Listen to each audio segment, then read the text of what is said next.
O que não faltou em 2025 foi notícia. Boa ou ruim, aí já é outra história. Mas ao longo do ano a gente acompanhou muita coisa juntos aqui na Jovem Pan. Então, que tal a gente fazer aquele throwback e lembrar dos principais acontecimentos do cenário internacional?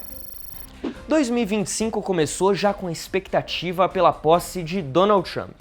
Depois de ter sido eleito com um resultado arrasador em 2024, a volta do republicano ao poder prometia mudar muita coisa. E em quase um ano de governo, uma coisa a gente não pode negar: não teve um só dia de tédio. A posse de Trump foi histórica por vários motivos. Um deles foi o frio que atingiu Washington e fez com que a cerimônia fosse realizada dentro do Capitólio. A última vez que isso tinha acontecido foi em 1985, no segundo mandato de Ronald Reagan. Trump fez um discurso prometendo grandes mudanças na política norte-americana. Algumas coisas já se confirmaram, como o reforço da política migratória. Outras, não.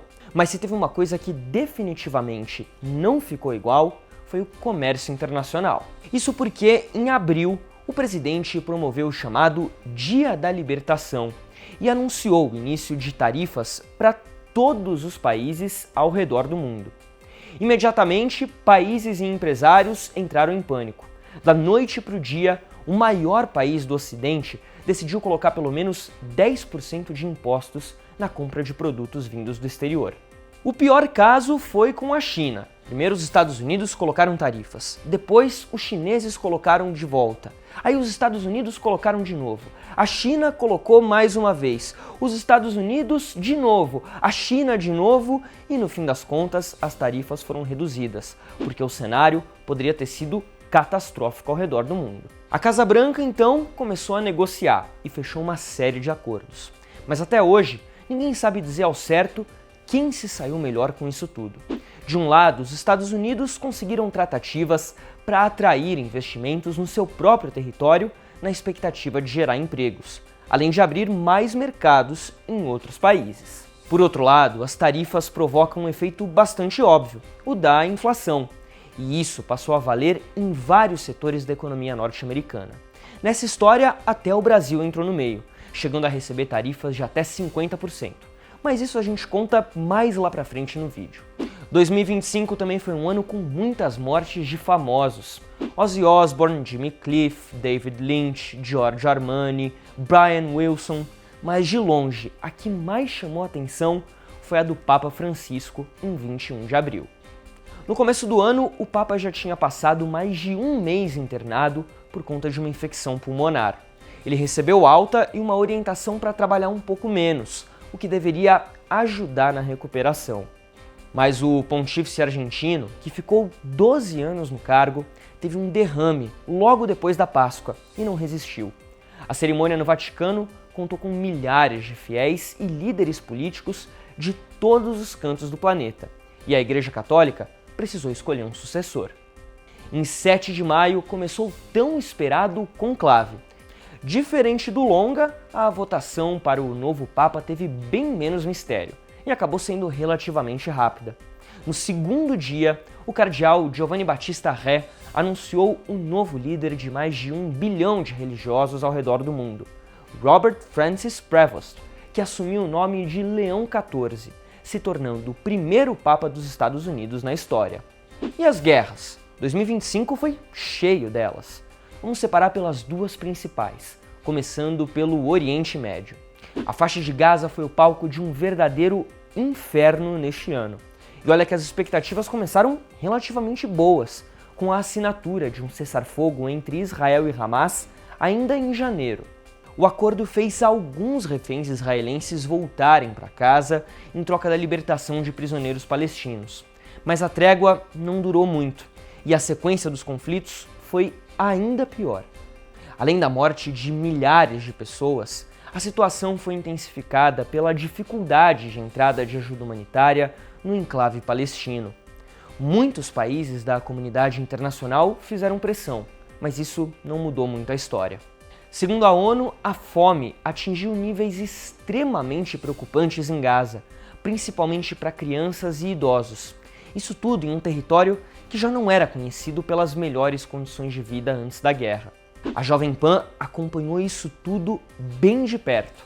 Em julho, pela primeira vez desde o início da guerra, nossas equipes foram à passagem de Kerem Shalom para acompanhar a entrada de mantimentos no território. A nossa visita à região foi marcada por muitos barulhos de explosão em Gaza e um alerta de ataque em Tel Aviv. Depois de muitas, mas muitas negociações mesmo, um cessar-fogo finalmente saiu do papel em outubro. Todos os reféns israelenses que ainda estavam sob controle do Hamas puderam voltar para casa e mais prisioneiros palestinos puderam deixar as prisões israelenses. O acordo, em teoria, tem várias fases e pode culminar até mesmo na chamada solução de dois estados. Mas ninguém sabe ao certo se isso vai mesmo funcionar. Tem uma outra guerra pra gente falar. Rússia e Ucrânia travaram o terceiro ano de conflito e nem um lado, nem o outro conseguiram uma vitória. Mas as negociações tiveram momentos emblemáticos. A primeira foi a humilhação vivida por Volodymyr Zelensky na Casa Branca em 28 de fevereiro. O presidente foi achincalhado por Donald Trump e J.D. Vance no Salão Oval, a ponto de ir embora mais cedo do encontro. Depois de um tempo, a situação se acalmou, mas ficou um baita de um climão. Trump também se encontrou com Vladimir Putin em 15 de agosto no Alasca. Essa reunião era muito aguardada por toda a comunidade internacional e a expectativa era de grandes avanços, mas no fim das contas também não deu em nada. O resultado? Rússia e Ucrânia caminham para o quarto ano de guerra.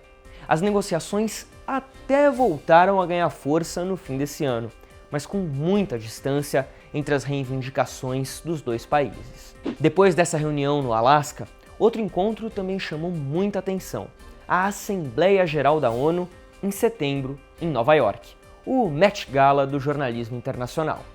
Muita coisa foi dita no pavilhão das Nações Unidas, mas o grande destaque foi o encontro de 40 segundos entre Trump e Lula nos bastidores. 40 segundos foi tempo suficiente para o presidente americano subir no palco, reclamar que o teleprompter não estava funcionando e dizer que teve uma boa química com o presidente brasileiro. Depois disso, as relações entre Brasil e Estados Unidos, que pareciam estar por um fio, voltaram a ganhar força. Lembra das tarifas de 50%? Pouco a pouco, elas foram desaparecendo. E Donald Trump também retirou as sanções da Lei Magnitsky contra o ministro do Supremo Tribunal Federal, Alexandre de Moraes. E na América do Sul? Por aqui a tensão foi grande. Teve pré-candidato à presidência na Colômbia assassinado, eleição no Equador, no Chile, posse de presidente no Uruguai, mas os holofotes ficaram mesmo com a Venezuela. Isso porque os Estados Unidos enviaram um grande destacamento de navios da Marinha para bem perto da costa venezuelana, afirmando que o país está tomado pelo narcotráfico.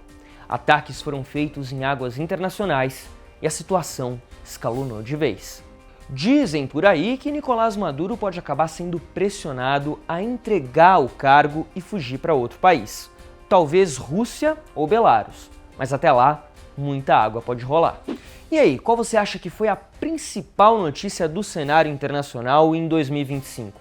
Não dá para colocar tudo em um vídeo só, né? Mas conta aqui nos comentários e não esquece de seguir acompanhando a gente para ficar muito bem informado em 2026. Mas cá entre nós, vamos torcer para ser um ano um pouquinho mais calmo, né?